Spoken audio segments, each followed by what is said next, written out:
আসসালামু আলাইকুম everyone, welcome back to Niqabi life blog. সবার কি অবস্থা? আলহামদুলিল্লাহ আমি অনেক ভালো আছি। রমজানের আগে এরকম রেসিপি দেওয়ার ট্রাই করব। রমজান তো চলেই আসছে, বাট আমি ট্রাই করব রমজানের ভিতরেও রেসিপি দেওয়ার জন্য। আজকে আমি ব্রেড পাকোড়া তৈরি করব, এত ইয়াম্মি হবে। So let's get into the video. প্রথমে আমি নিয়েছি কিছু ব্রেডগুলো আমি খাবার যে নর্মাল পানি থাকে ওই পানি দিয়ে ব্রেডগুলো আমি আগে নরম করে নেব, ভালোভাবে নরম করে নেব। নরম করে পানিগুলো আমি চিপে ফেলে দিব, পানি যেন না থাকে ওইভাবে করে আমি পানিগুলো ফেলে দিব।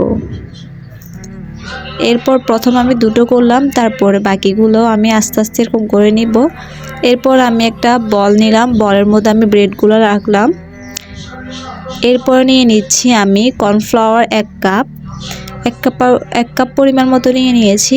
এরপর দিয়ে দিলাম সুজিও দিয়েছি পরিমাণ মতো, হাফ কাপ হবে সুজি আমি দিয়ে দিয়েছি। এরপর দিয়ে দিলাম সল্ট পরিমাণ মতো, মানে যতটুকু আপনি বুঝবেন টেস্ট অনুযায়ী আপনার সল্টটা এতটুকু লাগবে ততটুকুই দিবেন। তারপরে দিয়ে দিলাম একটুখানি বেকিং পাউডার। এরপরে দিয়ে দিচ্ছি আমি জিরার গুঁড়ি। এরপরে আমি দিয়ে দিচ্ছি এখানের মধ্যে পটেটো, সিদ্ধ করা পটেটো, তারপরে দিয়ে টমেটো যেগুলোকে আমি কুচি করে নিয়েছি। এরপরে দিয়ে দিচ্ছি অনিয়ন, ভালোভাবে কুচি করে নিয়েছি আমি অনিয়নগুলা। এরপরে দিয়ে দিচ্ছি ছোট করে কেটে রাখা গ্রিন চিলি। এরপরে দিয়ে দিলাম টমেটো সস, 2 টেবিল চামচ আমি এখানে টমেটো সস দিয়ে দিচ্ছি। এরপর দিয়ে দিচ্ছি নর্মাল টেম্পারেচারে থাকা ওয়াটার। এরপর আমি সবগুলো উপকরণ ভালোভাবে মিক্স করে নিব। আপনারা সবগুলো উপকরণ ভালোভাবে মিক্স করে নেবেন। পানি আপনারা নর্মাল করে ঢালতে থাকবেন, কারণ এই ব্যাটারটা একটু শক্ত হবে, একটু বলতে একটুই শক্ত হবে। আমি দেখিয়ে দিচ্ছি আপনাদেরকে কেমন হবে। এই তো এমন, যেন পাকোড়াগুলো ক্রিস্পি হয়। অনেক বেশি পানি দিয়ে দিলে পাকোড়াগুলো একদম নরম হয়ে যাবে। দ্যাটস ওয়াই আমি একটু শক্ত বানাইছি। আর আমি এখানে ময়দার পরিমাণ কম দিয়ে ভেজিটেবল বেশি দিলাম। এরপর আমি ডিপ ফ্রাই করে নিব, যতক্ষণ পর্যন্ত ব্রাউন কালার হচ্ছে না ততক্ষণ পর্যন্ত আমি ব্রাউন কালার করে ভেজে নিব।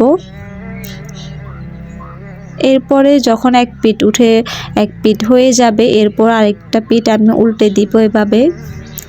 এই পাকোড়াগুলো এত বেশি টেস্টি, আপনি একবার বানিয়ে খেলে তখন বুঝবেন আসলে পাকোড়াগুলো অনেক টেস্টি হয়।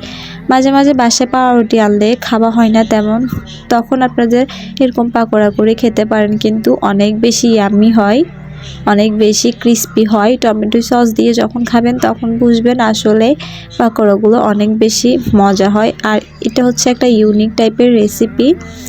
এই তো আমার পাকোড়াগুলো ব্রাউন কালার হয়ে আসছে, আমি আপনাদেরকে দেখিয়ে দিচ্ছি এতটা ক্রিস্পি হয়েছে ভিতরে। আমার আফুরা খেয়ে তো বলতেছে এত মজাদার হয়েছে, বলার বাহিরে কিভাবে বানাইছে আমাকে দেখাও।